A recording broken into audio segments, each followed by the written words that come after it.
These guys are ridiculous. These guys are ridiculous. Now, how about them damn Celtics? And we are back with another episode of How About Them Celtics. Sam and I are here recording on Monday, April 1st. We are recording this ahead of the Celtics-Hornets game, which you guys will hear about later on in the episode. And by later on, I mean in like 30 seconds. But before we get into that, a reminder, as always, if you're watching on YouTube, make sure to leave a like on the video. It really helps. And subscribe to the How About Them Celtics YouTube channel. It is free. If you're watching, or I should say listening, on podcast platforms, leave a 5-star review and follow the show there. We would appreciate it very much. And if you're on Apple, make sure to leave a review. Say hi to us there. We'd appreciate it very much. Without further ado, let's get into our recap of the Celtics-Hornets game. All right, Sam and I are here after Celtics-Hornets. Celtics picking up their second win in a row, back on track after those rough games against the Hawks. They took down the Pelicans this past weekend, and now a 118-104 victory over the Hornets and Grant Williams, who actually had himself a good game. But Jayson Tatum and Kristaps Porzingis leading the way. Sam Hauser with 25 points as well, red hot from deep. Good overall win for the C's. Shot well from the field. Pretty average from three, although they took 53 threes, which is insane to look at in the box score.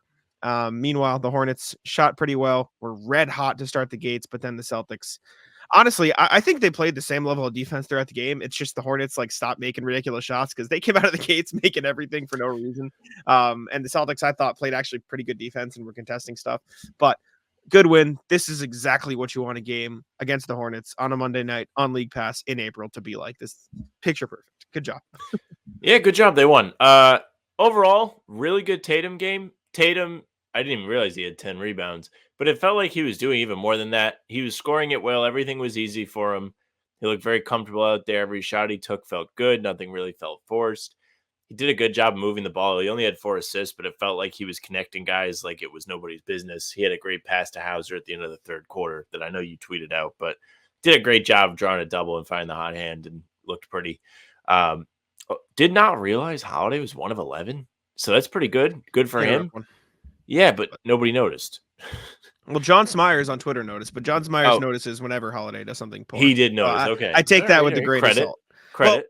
Well, that is like, I'm trying to think of the comparison. That is like you noticing a Tatum step back miss. So I'm not going to give him too much credit because he hates Drew Holiday. So we're gonna leave it there, which I don't understand. But regardless, rough shooting night for Holiday. But Tatum did have one of the worst, hey, look at me, ISO plays of all time. He tried to score on Poku and then ended up driving to 2 guys and getting stuck. I know. He just got completely swallowed up. That was a tough one. And then who was it, Poku or was it Bertans who just nailed a 3 on the other end too? One of them. I think it was Poku, but I don't think it was in his face or anything. Yeah. This was a really good Tatum game, though. I think he, like you said, did a good job of setting guys up. 4 of 10 from deep. He did take a lot of threes, but you can just tell how much this fucking dude loves playing in Charlotte. Like, he just loves playing at the Spectrum Center. There were a million Celtics fans in the building. He did a great job driving, and there was one play. I can pull it up because I think I tweeted it. I know you dislike the step backs. I understand. But as me and Bobby, I forget if it was Bobby or if it was somebody else we were talking to, says, the reason Tatum needs to keep taking those step backs is because of plays like this. I'm going to pull it up. And you'll understand what I'm saying in a second. You won't, I promise that face you're making will change because it absolutely makes sense. Just you need to let me explain. So at this point, Tatum had been making step backs the whole night. He'd step back on Brandon Miller. So Tatum gets the ball, dribbles it up the wing against Brandon Miller, dribble. Brandon Miller has to play up because of the step back. He has to play up, So as soon as he's able to get a lane, Jayson Tatum, free dunk right by him. Because of the pressure of the step back threes, because he had been making them, Brandon Miller had to play up, and Tatum uses his burst to get by him for an east dunk. This is the balance you need. This is the balance. Hit him with the Isaiah. Exactly. This is the balance. So credit to Tatum. I think he did a good job of finding that balance tonight, while also acknowledging that, hey, I'm hot. I can take a couple extra tonight, and it's fine. I think he had a good mix of everything, and like you said, his playmaking was also awesome. So good Tatum game. Good for him. To his credit, he's been doing a lot more of driving off those sick dribbles late in the season. He is looking to be more aggressive. So that's like a positive, right? I don't like when it's a 3 every single time. I can understand there being a mix, but when you have like an oil tanker garden, you just fucking go by him, will you? Fuck's sake. I don't need to see you take a step back into the crowd with fucking Brooke Lopez guarding you. Go around him, will you? Horford back. Turned back the clock tonight. Yeah. He was making shots inside. He had a dunk. We saw the first ever Celtics high-low against a 2-3 zone. Whew. It was stuff to make you cry Whew. watching them play at the Spectrum Center there. Great Horford game, man. Glad to see him making threes. He was the beneficiary of several great ball movement possessions. Mhm. And I think that says a lot about him just being in the right spots, whether it was on the dunker spot, catch and finish off of the Porzingis high-low, or just being in the corner ready to fire it up there. He has done a great job. So big credit to Al Horford. I liked seeing him be an offensive option a bit tonight because I feel like in the playoffs, at some point, you might need that. You might 100%. need him to go through somebody's chest. Definitely. And I think he was good and also good. The other big man, this was another example of Kristaps is a cheat code game. He's just, you just lose. The first fucking play of the game, they had Grant on KP and he just goes, psych, rip through, see you later, buddy. For what it's worth, the foul Grant had on KP late, I don't think was a foul. I don't think Grant I agree with you. Played straight up.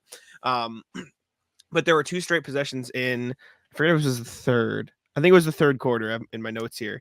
He had 2 straight possessions with Marquez Bolden on him. By the way, Jayson Tatum's teammate, Marquez Bolden, shout out from college, where he just posted him right below the free throw line, turn around, jump shot, foul, and 1. Just 2 straight back to back. You can't do anything to stop it. Like that is the cheat code. And then for the rest of the game, because of Tatum's elite scoring earlier in the game and Porzingis doing that twice, Sam Hauser's just fucking butt naked open. The Hornets were like, all right, I guess if we have to, leave somebody on the 3-point line, we'll leave Hauser. Stupid. Like, how is that the game plan? What are you doing? There was another one late in the game where it was right after the foul that I don't think was a foul. Grant fouls Porzingis in the post. Vasilij Micic tries to strip the ball from Porzingis in the post and just leaves Derek White in the corner. Like, what are you doing, Charlotte? There were some really bad leaving guys open from the Hornets. I mean, Hauser came out and made like 5 out of 6 threes, and then he was somehow just wide open across the court from, I think, Tatum on one possession. Yep. And I was like, what is going on here? What are these guys doing? Hauser was unbelievable today. He was moving well without the ball. He looks like the guy that went down with the ankle injury. He was red hot from 3. I honestly was thinking about it, and I was like, maybe Sam Hauser should be out there at the end of the games. It's hard to be like, hey, this guy shouldn't be out there in exchange for him. But do you really think it's a bad idea to have somebody if he's hot? If he's hot. Yeah, like he's automatic. And he's good without the ball. Like, it almost feels like you could use some of the extra without the ball movement. Somebody that's used to not having it and is willing to cut and be a decoy maybe could be beneficial for them in a tight game situation. I thought they closed quarters well today too, which was really well. A nice sight to see. I would like them to maybe have end of quarter shots or possessions be practiced for late game where they're trying to beat the buzzer. Because I think it was the second quarter, Tatum had the ball, and it was a slow-paced possession. Obviously, you're trying to run the clock down, but it didn't end in a basket. I didn't think whatever they got was terrible. Maybe I'm tripping. Maybe they did get a basket. But it was a lot of dribble. Like, there was not movement. It mirrored a lot of what we see late in the game, and I think if they really want to have a sandbox to play in, they might as well use the end of the quarters for that. At least for a little bit here. Like, Wednesday could be a nice chance against OKC to sprinkle in some stuff you're looking to execute in a tight game. For sure. I also say I think this was a big gravity game. Just having and that's equally the Hornets are bad. Yeah, with the Hornets this is equally guys. Equally the Hornets aren't good, but like even the plays where they didn't completely leave guys, like that Hauser play at the end of the quarter, they screened for Tatum. Miles Bridges just did nothing. Like it was his fault because he didn't rotate anywhere. But like you had him, Tatum driving to the wing, guys helping over, all eyes on Tatum, and then just Hauser butt naked open on the other side of the court. That's gravity. There was like obviously the Porzingis ones where they showed multiple bodies at him in the paint. Gravity, like that's another one. The foul on O'Shea Brissett, or excuse me, the foul against O'Shea Brissett when he almost had the super cool lob. That was all gravity because everyone was staring at Porzingis. Easy. Like all of this comes down to like the Hauser offensive rebound when he got in there and snuck in and had the putback. Gravity. People are paying attention to the wrong people. It all comes back to Tatum and Porzingis are such great scorers that the Hornets are sending multiple bodies, or at the very least, that's all players are paying attention to. And some of that will go away because the Hornets are a terrible defense. This was horrendous. Steve Clifford should have head in hands. Like, what are we doing? Like, he got a tech early on for a reason, but it shows credit to the Celtics for finding that and taking advantage. Also, for what it's worth, this is the first time in 3 games the Celtics cracked the 40.3 or 43s attempted mark, which I think shattered. I'm not it. saying. Didn't even just I'm not crack saying. it. I know they shot a bunch. I'm not saying like chuck them up, but I do think like it is a marker of good offense for them. It is a marker that they are passing and driving and kicking effectively.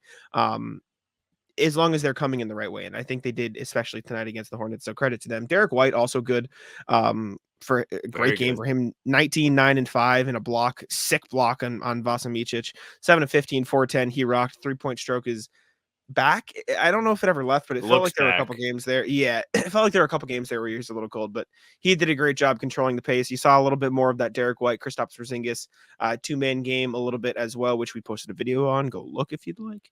So that was fun. And for what it's worth, he didn't have much box score impact, but I thought O'Shea Brissett was pretty good in this game. Like, he was cutting at the right times. He had that really good contest on the Hornets fast break, and then that led to a crazy Sam Hauser 3 in the corner. That motherfucker was moving, fading away in the corner, just up there.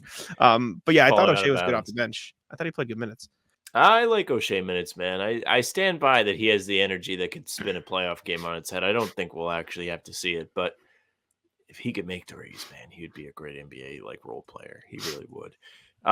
Charlotte, Miles Bridges, not very good at finishing layups. Very, very bad at finishing layups. That man, what was he? 10. He was 10 of 23. He must have missed at least 5 layups. Left 10 points right at the rim. Shout out to Grant though, because Grant did really like battle in this game. He played hard through the end. He played good defense through the end. He was efficient for 23 points, 2 of 4 from 3. Good for Grant. Good to see him playing well in Charlotte, even though we like to joke on Grant. Like, seems like a pretty decent guy for what it's worth. He played well, yeah. Like him, except for Mike Tatum. Yeah, except for Mike Gorman. You heard Drew Carter reference it on the broadcast. Yeah, it was like kind of weird. Like, Scal like didn't say anything. Yeah. It felt awkward. No, but Grant had a good game. I thought he played pretty good defense, as good as you can against Kristaps Porzingis as 6'6". I thought he got called for that bogus foul, but other than that, he was fighting. He tried his best. Like, that's all you can really ask for him. This Hornets center rotation is cooked when Marquez Bolden is your go-to, like, only guy over 6'10" in your rotation outside of Poku, Poku stinks. Yeah, I know he got Tatum on that one drive, but this guy is. There was this one play. It was the first clip I tweeted of the night. Celtics were running in transition, and this man Poku, usually the term head on a swivel is like a good thing. He was fucking lost on this play. Watch Poku try to find like who his matchup is, where he's supposed to be on this play. This is first quarter action. Celtics bringing the ball down the floor. Changing the screen right now. Here we go. Celtics bringing the ball down the floor. Luke Cornett kicks it. Pritchard's driving. Look at Poku. He's like, where am I going? Where's my guy? I think I have Cornett, so I'll just kind of stand in the paint. Oh, boy. Here. Let me hang out here. Yeah, where's the guy in the corner? Where's the guy in the corner? Where's the guy in the corner? Wait. Net barely moves. Wait, let's look at this. Let's watch the moment of panic when he realizes the guy in the corner. Okay, he goes, okay, he's in the corner here. He's in the corner here. Wait, what the fuck? Where's the guy? He looks the wrong way. Who are you going to see over there? Are you looking for the photographer? He thought he was in the corner, man. He thought he was in the corner. He wasn't even looking at the corner. You can't see the corner. You're looking out of bounds. So bad. Were there any other cool clips? I feel like there were a bunch of like fun things that happened to this game. One thing I want to talk about while you look. This was a great game because it felt like multiple guys had their fingerprints all over it at different stretches. Because there was a Tatum stretch, there was a Porzingis stretch, and then there was a really fun Hauser stretch. And there was even some Derek White stretches mixed in there where he was just making the most open corner threes you're ever going to see. I like that they were able to play through multiple guys for multiple stretches, and they were able to feast doing it. Tatum feasted. Porzingis had his way with the centers that the Hornets don't have. Sam Hauser was having the offense run through him, and he was just running around. And it was all efficient. It worked. Charlotte didn't have an answer. You could do this in the playoffs. You can run the offense through Sam Hauser if you have to.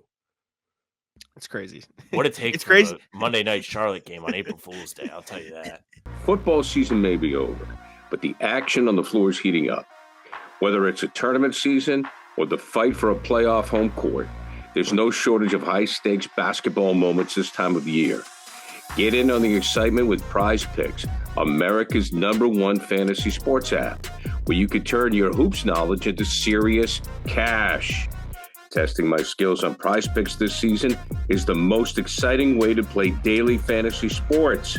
If you have the skills, you can turn $10 into $1,000 with just a few taps.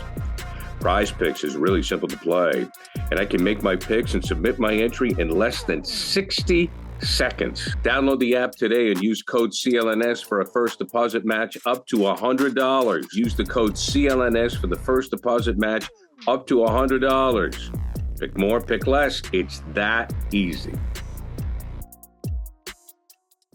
Yeah, psych. It is crazy to say out loud, but I totally understand and agree with what you were saying. Like, the Celtics have so many weapons. I did find a couple clips that I want to see. This one play from KP getting the ball. I think the Celtics have run this for Tatum in the past, and I vividly remember, I forget what game it was. It might have been the Sixers game earlier in the season where Horford got a couple threes in the corner in crunch time, and Tatum found him. This similar to this play at the very least. I don't know if it's 1-to-1, but Derek White gets the ball at the top of the key, then passes it to Kristaps.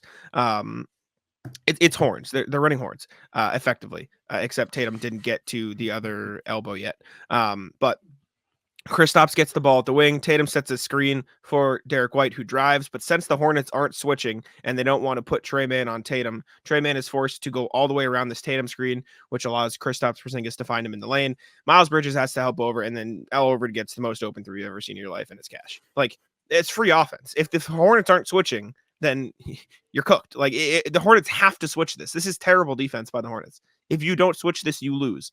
And spoiler alert, they fucking lost. This is terrible defense. So credit to the Celtics for seeing it, and that's always going to be open for them. I love horns. Love horns. You'd love to see it. Other thing, need audio for this, and apologies if the audio is bad because I took it on my computer. Just this play late in the game. Celtics taking a bunch of threes, missing a bunch of threes, but the fucking crowd in Charlotte was all Celtics. Just listen to this. And I'll turn it up in post. So Sam, we might not be able to hear it, but they'll be able to hear it. Push. Hauser waits, shoots. Holiday tries it. Horford another offensive rebound. Pritchard says, "Why not?" Oh my goodness! The marathon possession. Celtics fans on their feet here in Charlotte. Like the teardrop goes. Just the crowd going nuts for the Celtics in Charlotte. Like, I think, correct me if I'm wrong, I think Charlotte is the most Celtics-infested away fan city in the NBA. It's up there. Denver to me. Denver. I feel like every time they go to Denver, it's a huge Celtics presence, and Denver's actually good. Like, I think that 1.5 multiplier. I think that effect multiplies on that. it, but I think the fact that Charlotte sells so few tickets normally makes it seem even greater because the only motherfuckers buying tickets to these games are Celtics fans. Like, at least Nuggets have some guys or people there who are there to see the Celtics. The Nuggets, but As they should. yeah, respect. I don't know what else there's to say about this game. It was good. Peyton Pritchard looked solid. He couldn't make his threes, but he was making plays. He had 5 assists. Kristaps Porzingis was a great connector in this game too. He was making some nice passes. He had 5 assists. I feel like it's egregious to say, is that his season high? But what is Porzingis' season high in assists? It feels like he doesn't always finish with a lot of assists this year. I don't know how many assists. 5 is a big number for him, I feel like. Yeah, his season high is 7, but 5 is second. So yeah, look at me. Yeah. I know ball. Yeah. Any final thoughts? Grant was good. I looked over to the Hornets to see if there's anything I want to talk about with the Hornets. Brandon Miller looks all right. He had that super cool fucking deke of Derek White. He's like, psych, I'm gonna tap the ball to myself. See you later. Yeah, I was thinking about that. I was like, is that something like I should start trying? It's like, it looked kind of cool. I was like, yeah, like okay. It's kind of like logistical. Like if you're gonna tap the ball and you already know that you're gonna be moving, it is an advantage. Yeah, and he faked him out. And Derek White's no slouch. Derek White's an all-defensive player. Like, he got his ass too. But yeah, good for the Celtics. I think Tatum was the best player in this game. Porzingis was amazing as well. Porzingis only took 10 shots, Sam. Yeah, I don't like that he had the 6th most shots on this team with Jaylen Brown out. Like, he should probably have the 2nd most. I think that's also kind of fake because he did have 8 free throws. So technically he took like 14 shots. Or I guess some were and ones. But I don't know. It did feel like the ball was moving well. Derek White played within the flow of the offense, and Sam Hauser was red hot. So the guys ahead of him, and I guess Horford and Drew took like one more, but I feel like Porzingis had the second most touches. Maybe you shouldn't have. I feel like Porzingis had the second most touches on the team, which is more important. Like he had the ball every time he was in. And for what it's worth, it felt like they took him out a lot too. Like there was a long stretch for like the second quarter where he just didn't play. And I was like, is he just done? Like, are they going to put him back in the game? Like, what the hell? Yeah, no, I mean, I don't need to see Porzingis play the whole game, to be honest with you. Not complaining at this point. That was far from a complaint. But he sat the first 8 minutes ish of the second quarter. Maybe I'm crazy, but it just felt like he didn't play a lot. But good win for the Celtics. Any final thoughts before we send it over? No. All right. Enjoy the rest of the pod, everybody. Alrighty, we are back after Celtics Hornets, and we are here to right our wrongs. Our comments got very mad at us after the Pelicans recap about us not talking about the defense that Jaylen Brown played on Zion Williamson, and you were right. Our bad. We were in a playback for 2 hours, and we talked about it with Jake there, and then we just forgot to talk about it on our show. But Jaylen Brown did do a great job defending Zion Williamson. We talked about it on Talkin' C's earlier today, but good call. Good call, comments. Our bad. Hand up. No problem with the comments calling us out, especially if they're trying to spread positivity, which is good on them. We usually don't get that. We usually get Luke Cornett is terrible. Why do you guys talk about him? Player B sucks too. Why do people care about him? But no, usually Jaylen is at the crosshairs of some of the criticism quite a bit. So shout out to you guys for praising him because he did play well. It was one of the big stories from the second half on Sunday. Jaylen did a great job defending Zion. We have it on the sheet 1 of 6 against Jaylen. Anytime they are technically matched up, Jaylen got the better of them. And like you mentioned, we talked about it on Talking C's today, and I don't know if you're pulling up the clips, but if you pull them up, we'll see how great he does at bringing Zion to the help, which is part of playing defense in the NBA. It's not like he is a help merchant. He was making intelligent decisions when guarding the basketball, driving him to his right as a lefty, swaying him towards the help defense. Horford, Tillman, Porzingis all did a number on the big fella there. Yeah, no, Jaylen did a good job fronting him. He talked about the challenge. He said different strategy than usual, but whatever the team needs. I feel like that's something my team relies on me to do now. So I'll take it with honor and responsibility. This was my matchup, and I wanted to make sure we made it tough on him, and I think we did. He said, quote, you got to be strong enough to take the initial bump, but you also got to be quick enough to stay in front of him, which makes him a tough matchup. You don't see a lot of guys like Zion in the world. For what it's worth, matchup data on NBA.com said Zion shot 1 of 6 against Jaylen Brown, although NBA matchup data also lies. This is not to diminish Jaylen Brown's success, but it truly was a team effort guarding Zion Williamson throughout the game. I have the clips here. You look at the, quote, 6 shots that Zion took against Jaylen, and a picture forms really quickly that the Celtics just defended him as a team, right?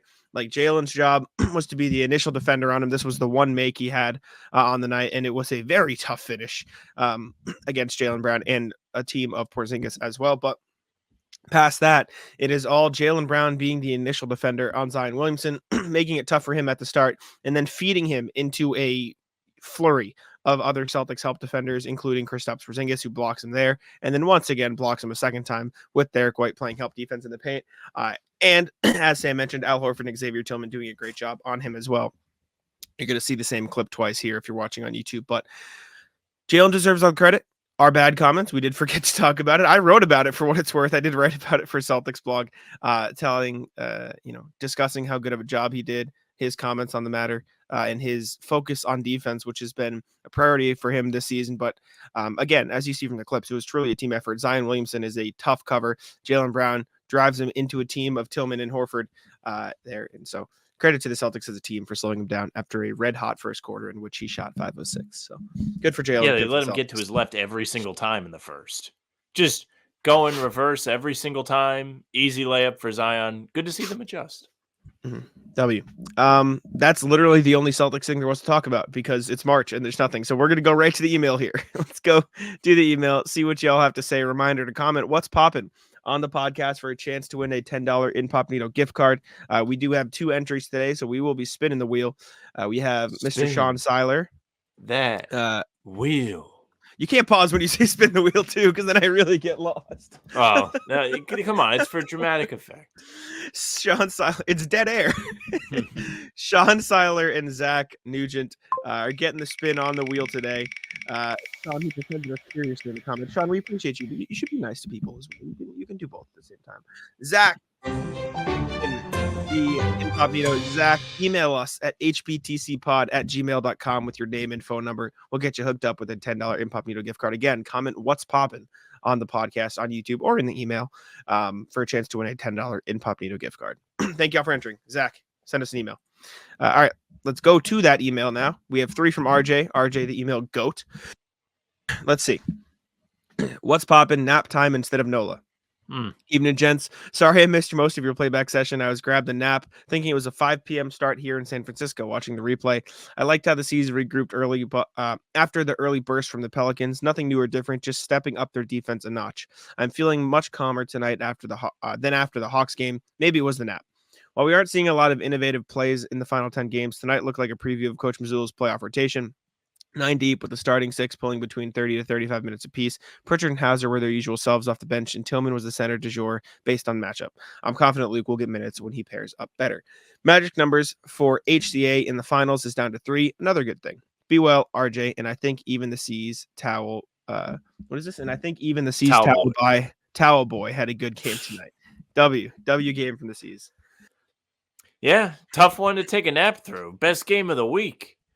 You had the abysmal performances against Atlanta. Then you actually get like a game where they had to respond to a little bit of adversity. They went down double digits against the Pelicans. That doesn't happen. And then they came back and won. Pretty good game. Sorry you missed us, RJ. We missed you. Next one from RJ again. What's popping? One game at a time. Evening, guys. Well, it was a good weekend for me. Obviously, the Celtics winning along with the Nuggets and Timberwolves losing means the Celtics can clinch home court advantage through the finals if they win Monday in Charlotte. And then take down the Thunder in Boston on Wednesday, but one game at a time. Let's see the Green take care of business in the Tar Heel State first. The Maine Celtics had a great closeout on Saturday with Jordan Walsh canning the winning free throw with 0.4 seconds left in the game to give the Lobster Lads a first-round bye in the G League playoffs, putting up a 27-10 double-double. Going 5 of 12 from the land of plenty is nothing to sneeze at either. Finally, on a non-Boston front, my alma mater, Purdue, got back to the Final Four for the first time in 44 years. The last time they did it, I was a senior in high school. Larry Bird was in his rookie season, and Joe Barry Carroll was the presumptive number 1 pick. Zach Edey is averaging 30 points and 16.3 rebounds in the tourney, improving on his 24, 11, and 7 season numbers. 2 games to get the brass ring, but first they've got a date with NC State on Saturday. Here's hoping a week ahead plays out well on all fronts. Be well, RJ. Big wins for Purdue lately. Good for you. It was close for a lot of the game. Tennessee had nothing. I'll tell you what, they had that one guy and then nobody else did anything. Brutal if you're a Tennessee fan. Nasty. He is nasty. How high is he supposed to get drafted? I heard lottery. I think he's broaching on top 10. Yeah. Okay. Edey. Everyone keeps saying Celtics. I keep seeing it on Twitter. Saw it today. Edey to the Celtics. If they get him, I hope he actually has time to develop. Because I don't know how ready he's going to be for the switchability, but I know you've compared him to Cornette. And if he's going to do that and be okay at it, then fine. Yeah, I don't hate that idea. He can just be a better Cornette or a taller Cornette, which is crazy because Cornette's huge. So good for Edey. Did you see, speaking of runs in the playoffs, mentioning the Purdue's run, did you see the run UConn went on against Illinois? Yeah, 30-0. That's insane. That's enough. Use your context, Sam. What if that happened against the Celtics? Well, that's like one of those things. If it happened against the Celtics, I'd be mad at the Celtics. Like, it's not like one of those, the Lucas scoop shot from the 3-point line underhand that was went insane. That would make me break my TV. But if it's just 30 unanswered points, that's more than one fluky thing happening. That's either the other team is straight up better than you or your entire team is melted. That is crazy. The 30-0 run is insane. I wonder when the last time that happened is. That's disastrous. It's tough. It's tough to contextualize that because there's probably a ton of 30-0 runs in college basketball because they schedule those Mickey Mouse games early in the season, so they get off to a good resume for their tournament bid. It's true. No, weird. Good for UConn though. They're on the Final Four. NC State though, the run of centuries. All right, last email from RJ. What's poppin'? Why wait? Morning, guys. Fun talking C's today, Monday. As regards to Drew's quote about getting figuratively quote punched in the mouth, my reply is why wait? I'd love to see the Celtics come out in the game and assert their superiority from the start. I think the last time we saw something like that was the Jazz game in Boston, where the C's came out strong and just kept dominating. That's all. Be well, RJ. Yeah, Warriors game. I mean, ideally, yeah, they did it in the Warriors game. That's always Portland? the ideal, but I think Drew's point is like, it's March. It was good to get punched in the mouth to remind, like, okay, we can't sleepwalk through all these games. And so hopefully they won't need to get punched in the mouth in the playoffs, I think is the takeaway. Yeah, I mean, I understand RJ's take here. You don't want to have to come out and respond, but it's nice to see them actually respond when it's put in front of them. Because one of the things we all complain about when it comes to the clutch games is like every time they're in a clutch game, it goes to shit. Well, every time they come out and get punched in the mouth, it doesn't go to shit. They actually know how to figure that out. So that should make you feel good because this is a situation in the playoffs that could happen. You could be going on the road to play game 3 against, let's say, Atlanta, where you just lost 2 in a row, and they come out with some juice. The home crowd's pumped, especially now that they saw you lose twice. And the team feeds off it. And you go down 5-10 points early. How do you respond? Well, if you do what you did on Saturday, you're going to be just fine. You're going to lock in on defense, and you're going to completely drain the energy out of the building. That's what you want in a playoff game. It's going to happen. The playoffs, as much as I wish they were perfect, will not be perfect. I highly doubt that they will be perfect. I'm sure even if they win all the games, they're going to make mistakes along the way. They're going to put themselves in tough spots. It's what we've seen this group do for years now. Every time they go to the postseason, it's like, oh, yeah, okay, we'll lose the first 2 games to Miami. We'll lose game 1 against Philly. We'll fail to sweep the Hawks in the first round. You name it. Losing like all the home games to Milwaukee in the second round 2 years ago. Failing to win home games against the Heat 2 years ago. Like, just the inconsistency we've seen from the Celtics in the playoffs in recent years should make you want to see them be able to respond when things don't go well. That's why I think everybody gets so upset about the late game stuff, because if you're watching them melt there, what's going to happen in the playoffs? And you could say they might not get there, but the playoffs, shit happens. They might get there. Yeah, and I'm not looking to re-argue with you just before you start. I'm sorry. Okay, it's not what I'm trying to do. I was listening to you talking, like, how the hell did we get here? How did this happen? Yeah, no, I'm not looking to make you upset. That's just where my brain took me. I was like, how is this the pathway of thought process? But thank you, RJ, for the email. We appreciate it. Before we jump to the NBA section, just a reminder that we are recording on April Fool's Day, and Taylor Snow decided to share this beauty. And it just, everything I see on Twitter today just throws me for a loop, and I get really confused. Damn, dude, they did Derek White dirty. I know, right? Listening on audio, put the beard on his head. If you're listening on audio platforms, it's just a picture of the entire Celtics starting 5. But if they were bald, for what it's worth, I think they kind of look. Porzingis and Jaylen look sick. I think they could rock it. I don't know about Tatum and Drew as much, but Drew still has his back braids. That's fucked. I know. He's got the Costanza going on with his braids. Jaylen does too. It's just less noticeable. You can see a little behind his ear. Anyways, jumping over to the NBA section now, we can take a look at the standings, see who's doing what, see who's playing well, see who's playing like shit. Let me pull it up on the screen for y'all. Spoiler alert, as per usual, Celtics still 11-game lead in the Eastern Conference. They're cooking. They haven't let up a bit. The Bucks just picked up a win. They're 6-4 in their last 10. The Cavs 4-6 in the last 10. And the rest of the Eastern Conference top 6 is playing pretty well. Knicks 7-3, Magic 6-4, Pacers 6-4. That race is tight. Knicks only a game ahead of the Magic. Pacers only a game and a half behind the Magic. The Heat have fallen into, or are still in the play-in tournament, but are only half a game out of the Pacers. Pacers who could fall into that play-in. Meanwhile, the Sixers, who have a guy coming back who we'll talk about very soon, sitting in the play-in as well. 2 games out of the 6th seed. This race for 5 through 8 is a lot closer than I thought it would be heading into the final couple of days. I really thought the Heat and the Sixers would stay down there. And as per usual, Bulls, Hawks, 9-10. The rest of these doesn't matter. You know, well, Toronto's now lost 13 straight. But you know what's funny is kind of rooting for the Pacers to fall back. Yeah. Just like if you want to think of, like, I just don't want to stress early in the playoffs. And I know all season I've been like, I don't love the idea of playing the Pacers. They did beat the Celtics a couple times in the regular season. But, like, if Miami leapfrogs them, that means you don't have to play Miami no matter what in the first round. Actually, you wouldn't have to play them again until the conference finals. Then you would have Philly versus Indiana, 7-8. Mm-hmm. It's tough to imagine Philly losing to them with a healthy Embiid, like in a game that they're like trying to win. Mm-hmm. Then you get the pick of Indiana, Chicago, Atlanta. That's really what your top seed in the Eastern Conference should earn you. Instead, you're over here sweating. Am I going to have to fucking deal with Embiid? Am I going to have to play Jimmy Butler again? What the hell's the point of playing well all season to get the 1 seed when you got to deal with this? I guess. Would you rather play Cleveland, New York, or Orlando in the first round than Miami or Philly?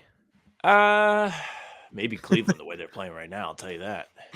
Ass. I know. I think Donovan Mitchell. I think all 3 of those teams are significantly better than the others, though. Even though the Heat obviously have the trauma that comes with it in Boston, but you always say Philly doesn't matter. You think what? You don't think like a healthy Embiid makes Philly better than some of those other teams? I'm not saying they're beat the Celtics good, but I mean they're probably better than Orlando. We're going to talk about this, but I also just don't think you're going to get a fully healthy Embiid. I just don't believe that at all. I can't wait till he comes back just so we know. Whether like you're right or like he is looking good, I just would like to know. We'll see. I don't think we're not gonna know till the play-in though, because you really think they're gonna drop him in at 30 minutes a night against these guys in the regular season? I think they might do a little bit of a tune-up. Yeah, I think they'll like cap him out at like a 20-minute restriction before the playoffs at most.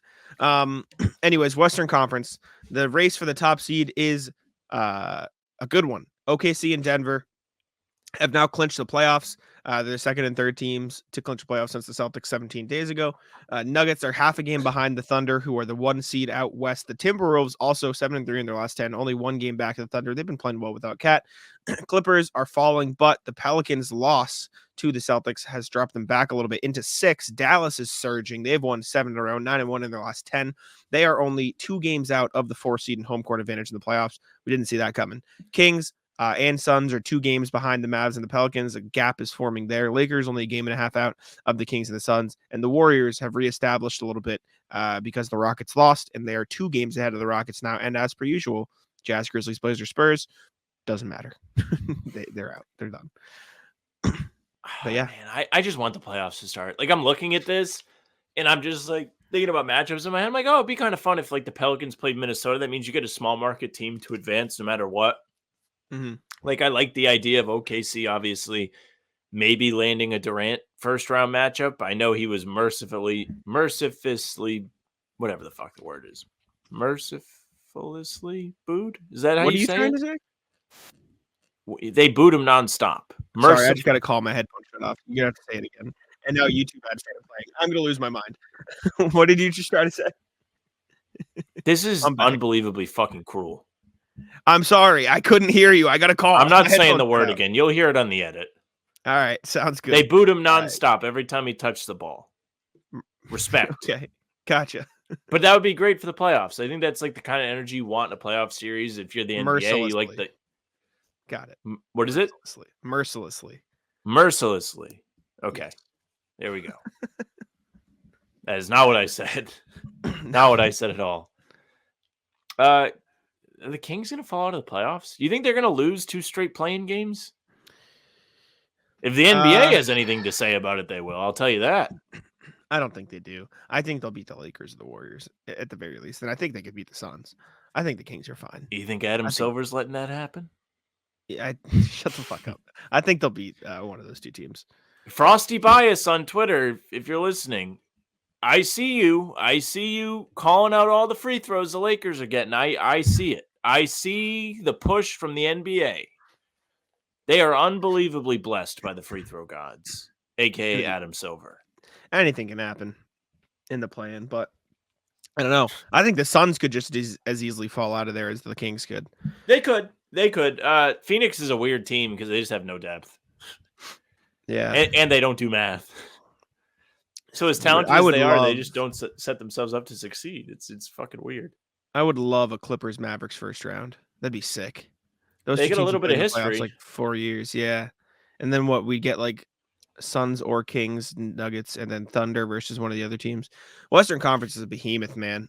This is crazy. Imagine the Rockets make it all the way out and play the Thunder. Rockets Thunder first round. Well, they finally lost. They lost to Dallas I and know. got killed. So they're making it a little bit more difficult. They only have 8 games left, and they got to Yeah. make 2 games up on the Warriors. They do play the Warriors. They do play them.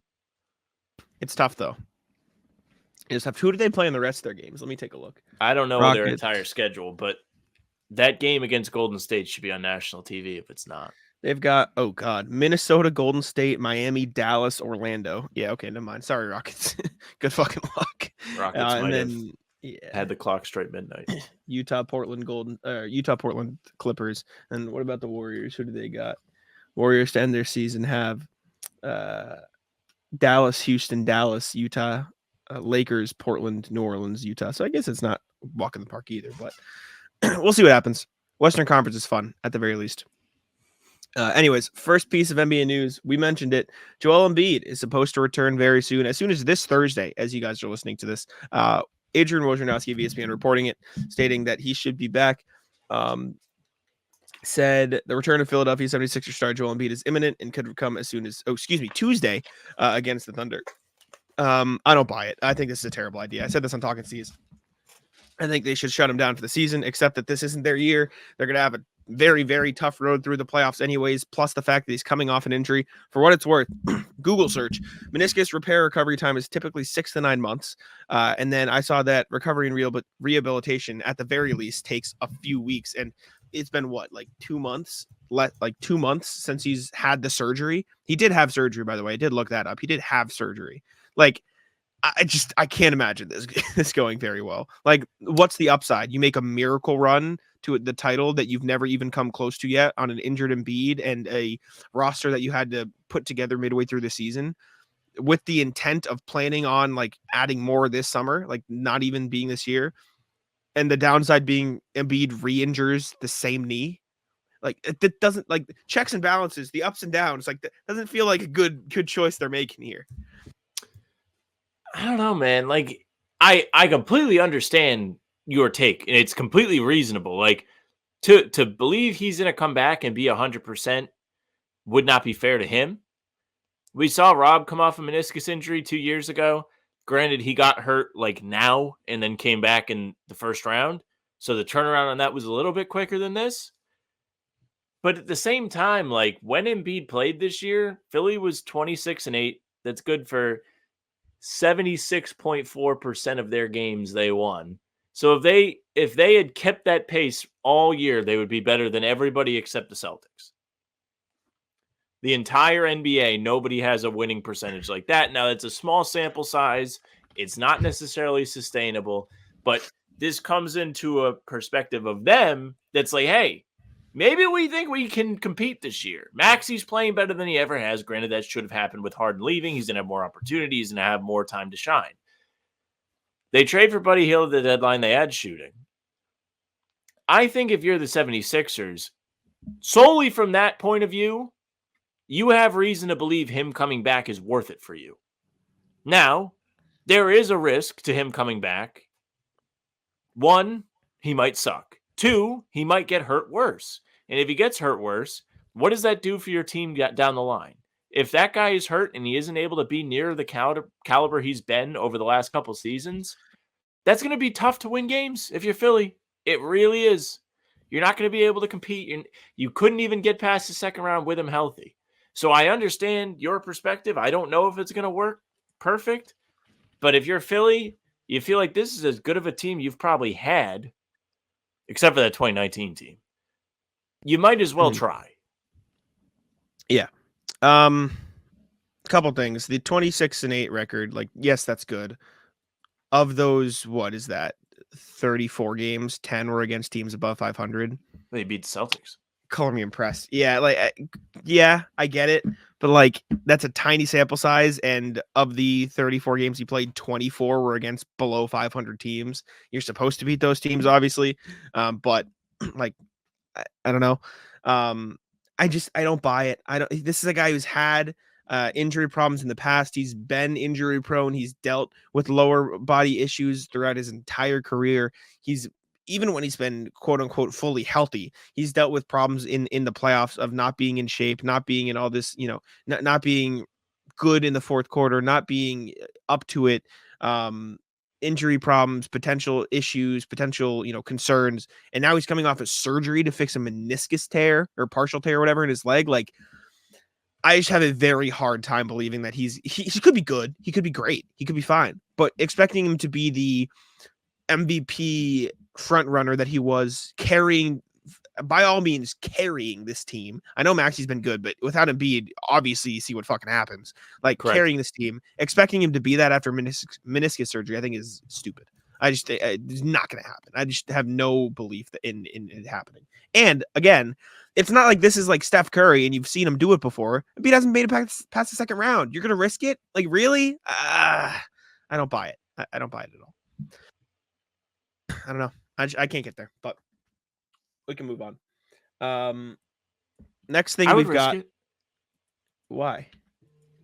I would just get ready for next year. Why risk it?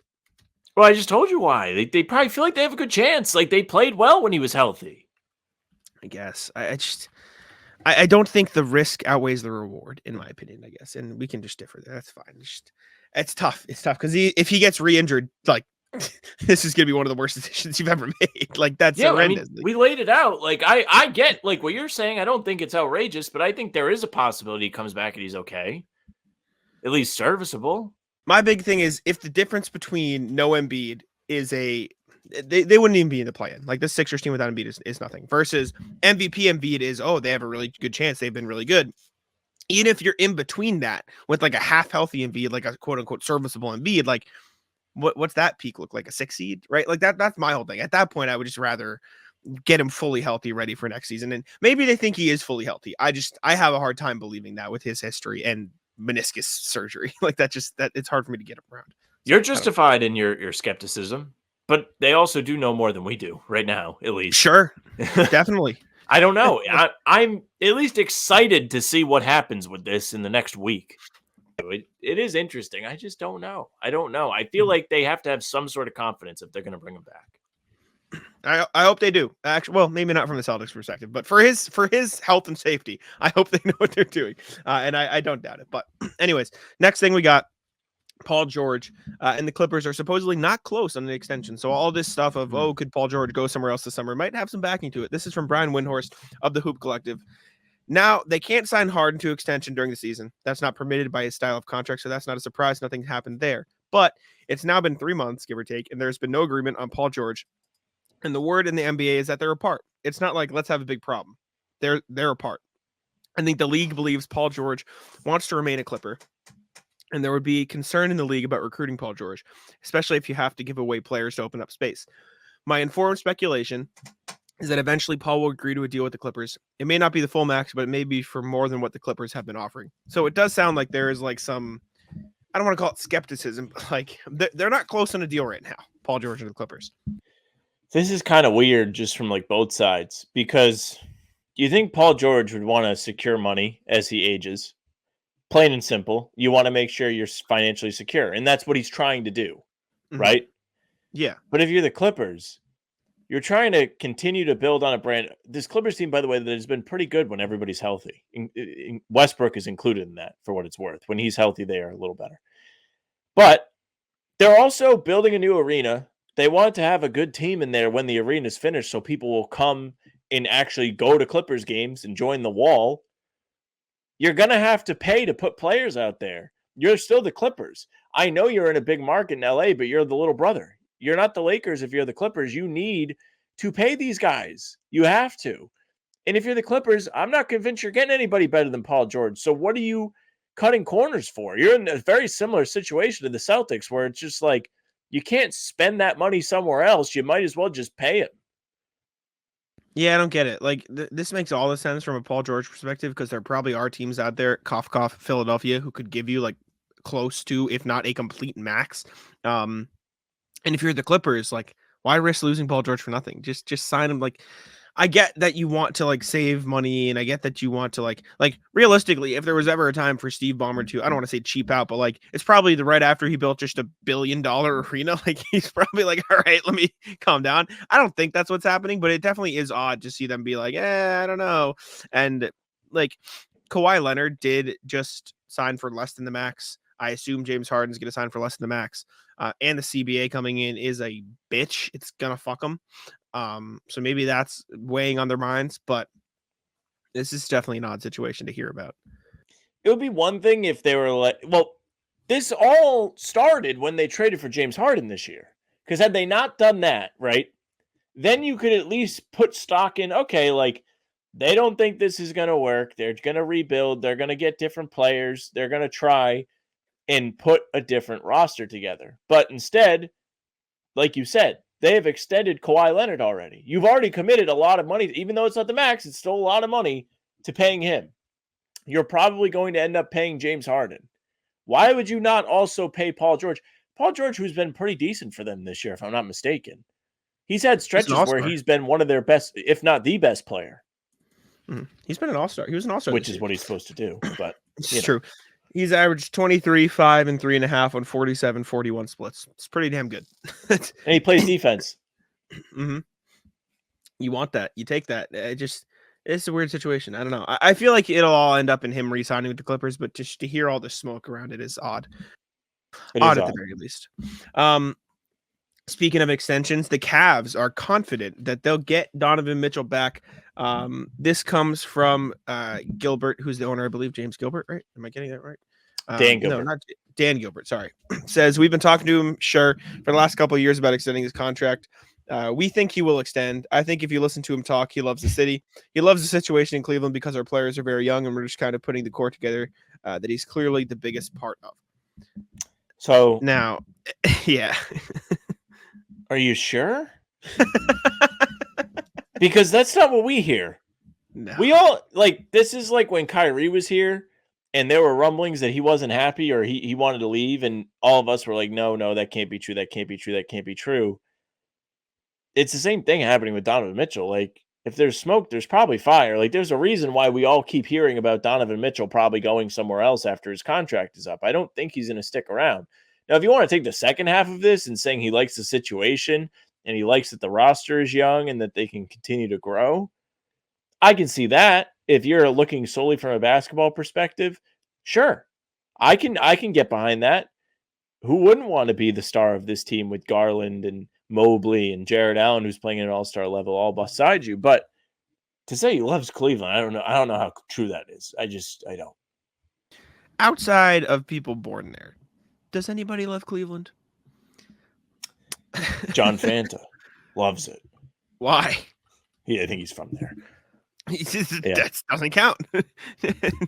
Not allowed. Wrong. No, I don't even get it. Like, it's one of those things, like, everybody just says Cleveland is sucky, but like, I've never been there, so I can't tell you. Me neither. Jakeem Noah certainly doesn't like it, and he must have reasons, right? Like, it's just like, if you could go to anywhere in the country, like if you had to go on vacation and rank the all 30 cities in the NBA by vacation destination, probably close to last, right? Like, you can even think Utah, they've got mountains, you can go skiing, there's stuff to do, right? Like Charlotte, like you can probably, I don't know how close is Charlotte to the beach, probably not very close. At least it's on the coast, at the very least. Yeah, it's a nice, like, warm weather. Like, it's nice down there. Like, you can find stuff to do, right? Like DC has all the like history there. DC's like, fine. Landmarks. Yeah, DC's cool. Underrated. Like San Antonio, at least they have like the Alamo. Like, there's some history there. Like, you can find fucking something to do. Correct. What the fuck does Cleveland have? What are you gonna do in Cleveland? Correct. It's just, but like, if you live there, it's a little different. But you and I are also different than NBA players. He's not from there. Yeah, it's I don't know, man. I don't know. We'll see. Like, I don't know if an NBA player would love to live in Providence either.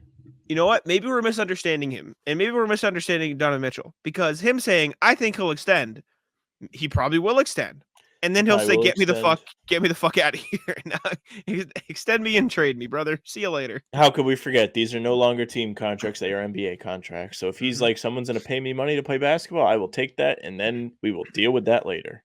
Yes, sir. Anyways, second or last NBA thing, I suppose. The Knicks are unsure about Julius Randle and OG Anunoby returning. Josh Hart recently said, he said, we're going to approach the season as if those guys are gone. And if they get back, it'll be a pleasant surprise. Shams Charania of The Athletic says it seems OG Anunoby is more likely than Julius Randle at this point.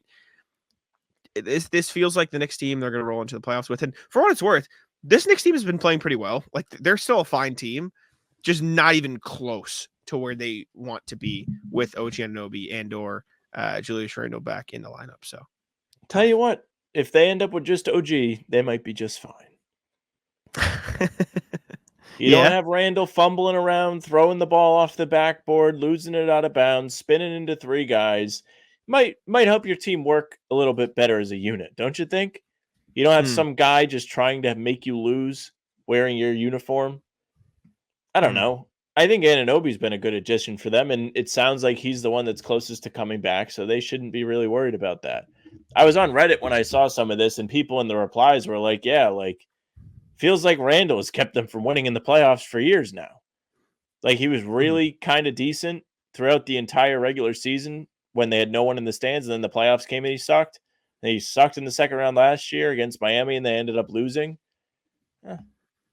Doesn't move the needle for me if he comes back. OG is a little bit different because he can guard different players, but I think Randall would obviously be very good with this iteration of the team. Like, I think he showed that. I think they were good with him, and I think this version of the team, Randall being there, is very different than just Randall and Brunson alone, or just Randall alone. But it's tough timing. Sorry, Andrew. So your first glimmer of hope, and you're just shit down. I would love to see them lose in the first round. It'd be fantastic. It would be the greatest. I'd love to see it healthy. Last thing, not NBA, but DJ Burns, the NC State center, he rocks. He's sick. Did you see this clip of him just like shitting on Duke fans after their win? No, I didn't see any clips, but I'm very much aware of him and he's awesome. Their run to the Final Four. So pull it up. NC State took down Duke, and during the final moments of the game, DJ Burns is, in the on the block as the Duke is shooting free throws. And Duke fans are heckling him, and he just looks at them and goes, "Your season's over," and just starts dancing. Just here.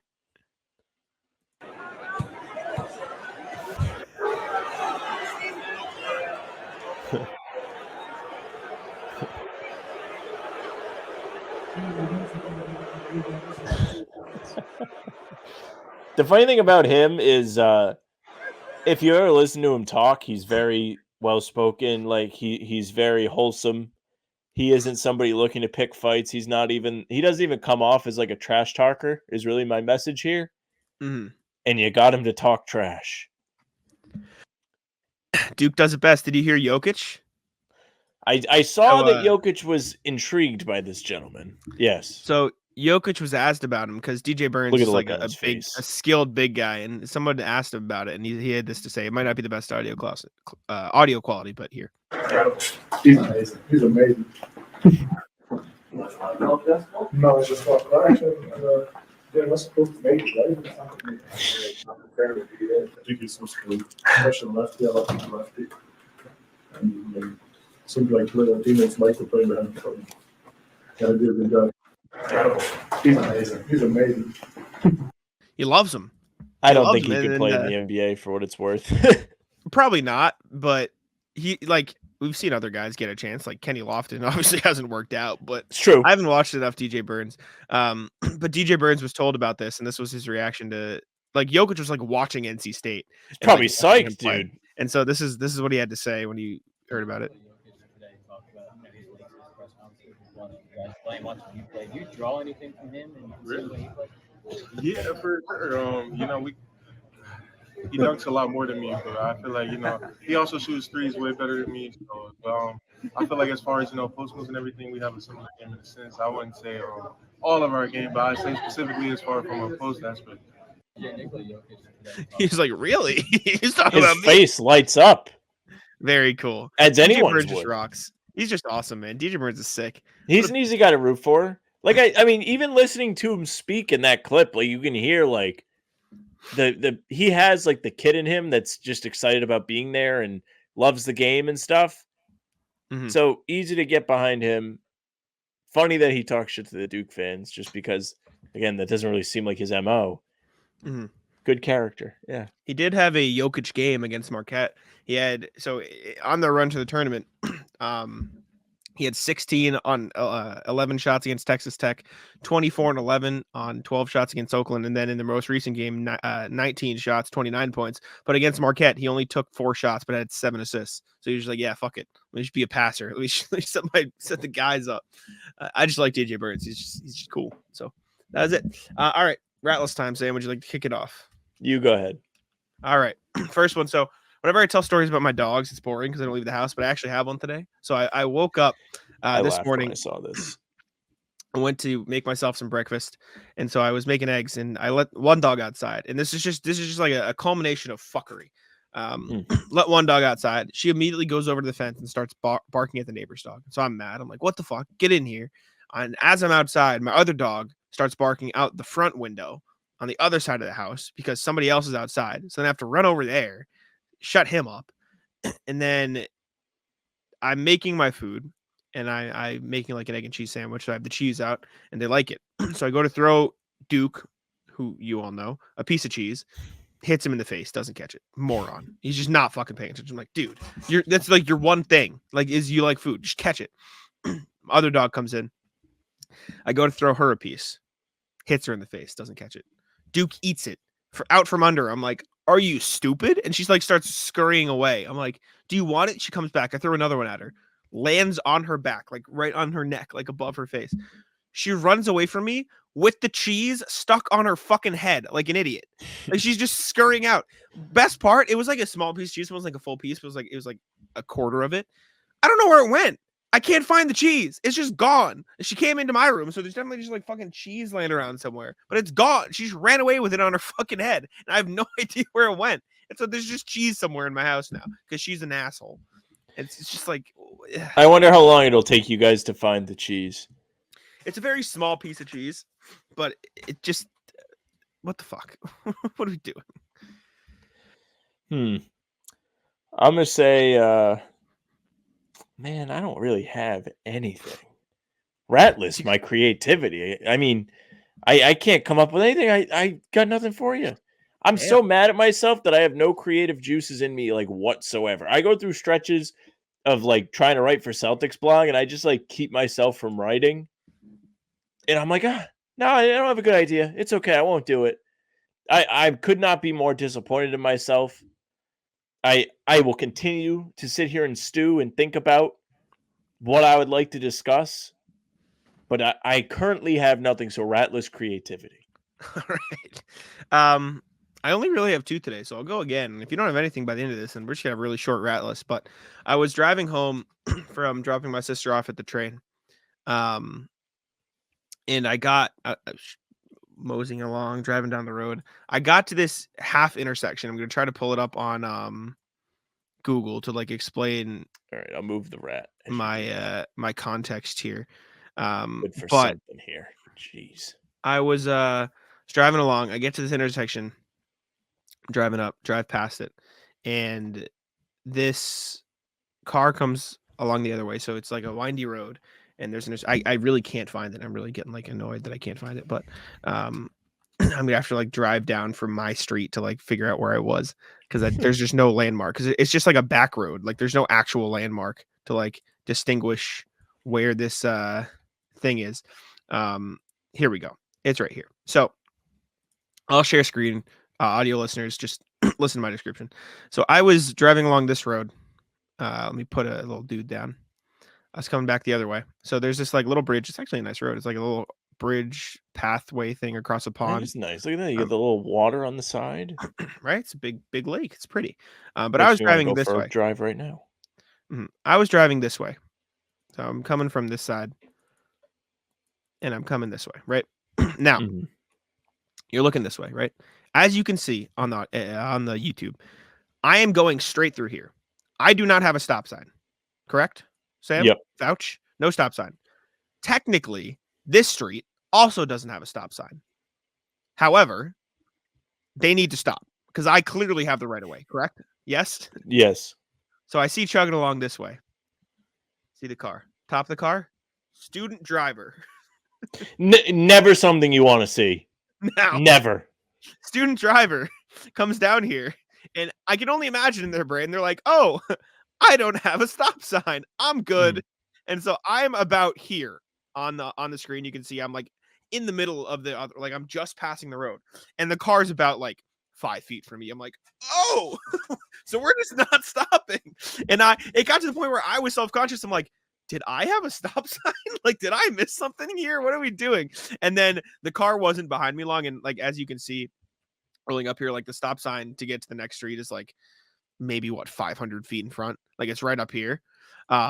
By the time I got to the stop sign, I couldn't even see the car behind me. So the instructor definitely made them pull over and like think about what they had done because like they were not even close to me. So I had like a moment of panic because I thought I was in the ring. Like, it was so outlandish that I thought I fucked up. I'm like, did I miss the stop sign? Like, what? Are we just like that is pretty bad? But like they completely just did not like. They acted like they had the right of way, and I was like, I don't think you're correct here, brother. I don't know what's going on. This is not great. I actually had somebody almost run me off the road yesterday. So I was merging on the highway. And you know how it goes when you merge on. There's the little disappearing lane. And I'm like almost to the end of it. I don't really have anywhere to go. And this person is doing the old, I'm not going slow enough for you to get in front, but I'm not going fast enough for you to filter in behind me. So I just ended up having to beep. And he almost got into an accident. He swerved. But I mean, you got to have some awareness. You have a responsibility as a driver to know what's going on. You know, you're driving next to an entryway. You have to pay attention at least a little bit. You have to either speed up or slow down. When you're driving past the entryway, you either you gauge, right? And I had this happen to me. I think I told the story on here. You either speed up so they have enough space to go behind you, or slow down so they have enough space to go in front of you. And I was doing this once, and there was like a big enough gap in front of me for them to go, but there was an even bigger gap behind me. So I'm like, all right, let me speed up really fast. I'll let them go behind me. There's a big gap there. That's easy. They speed up in turn with me and then drive along me in the breakdown lane. There's like, they're past the point of the fucking like little disappearing lane there. And so they're just next to me. They're yelling at me. I go, what the fuck do you want? Go, like, go. And so they drive a little bit forward, and I like, am just mad, so I flip them off. They stop fully in front of me. Like they get in front of me, but they saw that I flipped them off, so they stopped. And I just kept driving, and I just like waved to them as I drove by. I'm like, dude, I left so much space for you behind me. That was the whole point. Are you stupid? Like, what are you doing? My exit's up here. I had to I'm going. Like, hello. So the juices have began to flow for me a little bit. So I'll send you this in the private chat. But this is a general rat list. This is nothing happened to me. Rat list anybody that's watching basketball games, or I guess any sport for that matter, that are just like fans of players instead of fans of teams. The player people are the absolute worst. Now, I know we have some listeners of the show that are like this, but they have valid reasoning. I'm looking at you, Pete, the GOAT. Pete has come along to the Celtics fandom because he is following his Latvian co-citizen Kristaps, right? So I'm on Twitter today and I see this. This is what I see. I can't believe some of the people that you got nothing going on. Look at him. The LeBron people are the absolute worst. I despise the LeBron people. No fan acts like this. This is criminal. This is an insane level of following players over teams should just not be allowed. It's almost as bad as the betting. It's god awful. It is kind of crazy. What do you like? All the Muse accounts, LeBron Muse, Tatum Muse. I hate the Muse accounts. You know, there's a Tillman Muse. Some of it's like kind of funny. If you're gonna be like a niche Muse, it's a little funny. Or if you're a team Muse, it's okay. Because I think the team Muse ones are like at least trying to like give you updates on your team. Yeah. But if you're just following a player, it's criminal. Name a player. Name a random NBA player. I'm going to see if they have a Muse. Davis Bertans. Davis Bertans Muse. I hope this is not telling for whatever we watched in Monday's game. There is a Davis Bertans muse. There sure is. Rat List, the guy I played an MLB The Show today. There it is.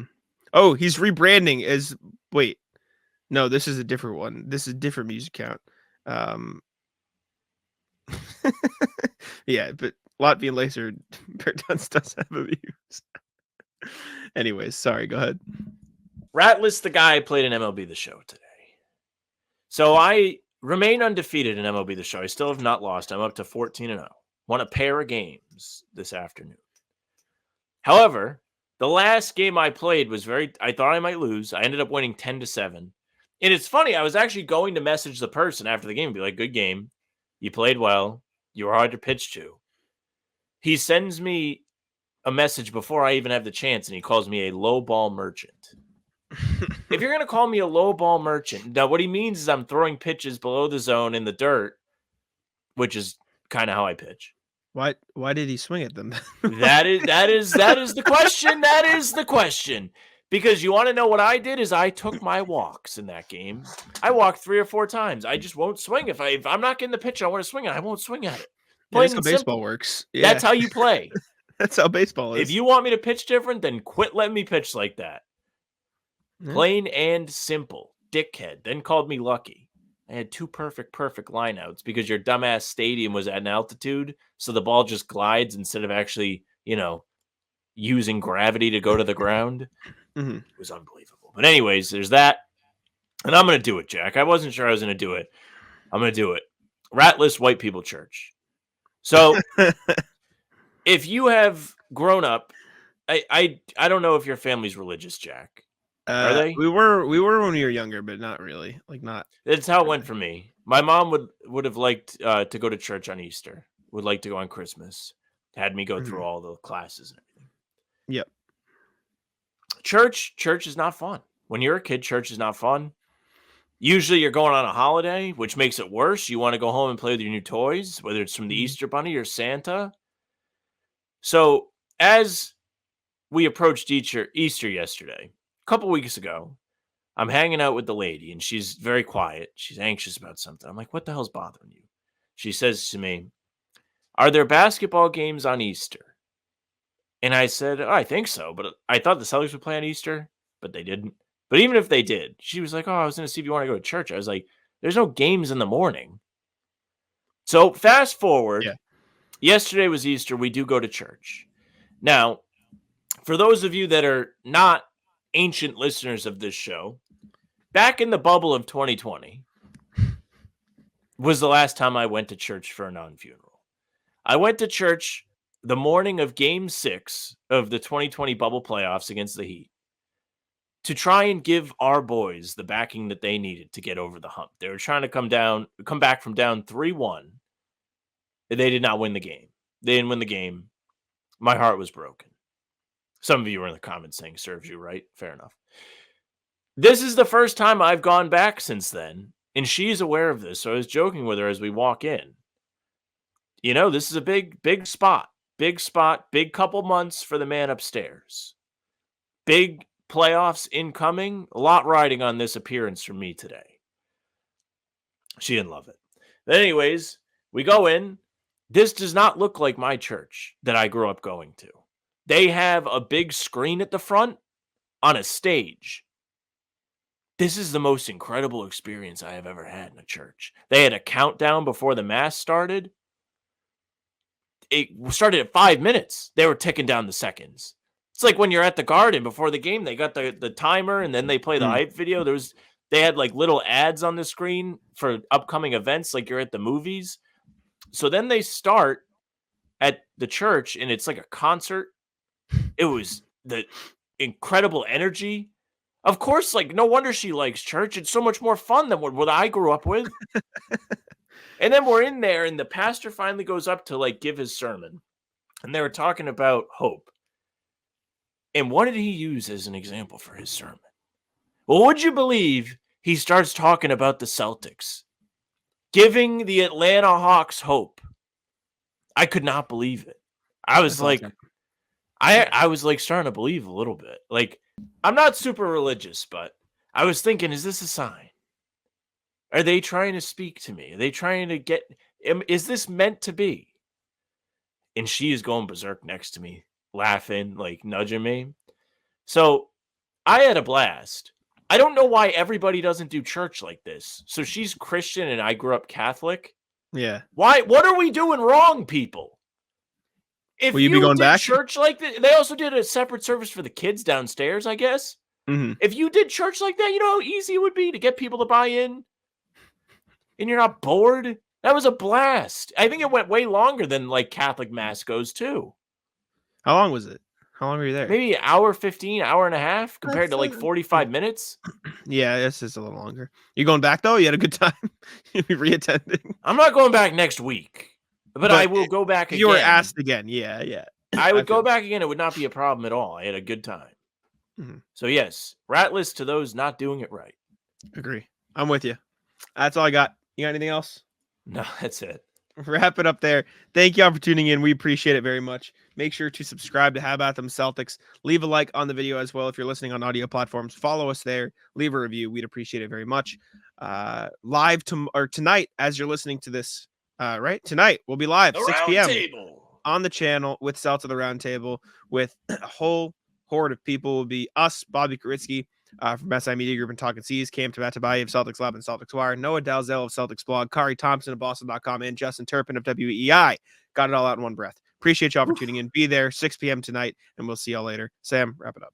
Hey, thank you very much for listening or watching. Make sure you subscribe to our YouTube channel, hit the notification bell so you don't miss any of our daily uploads. We're coming at you with something new every day at 5 a.m., whether it's these pods on Tuesday, Thursday, and Sunday, game recaps the morning after, or we are live for Talkin' C's Monday, Wednesday, and Friday in the morning around 11 a.m. Eastern.